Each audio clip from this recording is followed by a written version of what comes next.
Este año lo que vamos a poder ver en esa selección bueno, viene de diferentes contextos, porque los artistas son de ámbito estatal, aunque hay una participación bastante importante de artistas locales de Euskal Herria,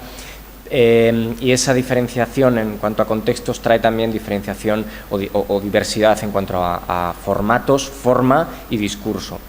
Hay una especial preocupación, por ejemplo, por el paisaje, y de hecho hay un área, digamos, expositiva del salón que va a estar dedicada a una reflexión sobre el paisaje.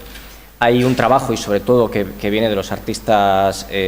vascos y las artistas vascas en torno a la reflexión sobre lo escultórico, que siempre es algo que está muy presente en el salón.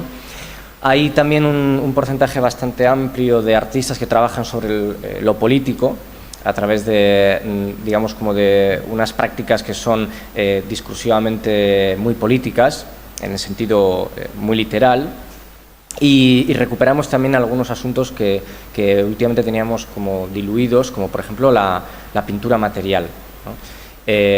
También yo creo que porque este año se incorporan muchos artistas del contexto andaluz y va a haber un par de propuestas que hasta ahora no se habían visto, o que son lenguajes un poco diferentes a lo que habitualmente hemos tenido en Getxo Arte.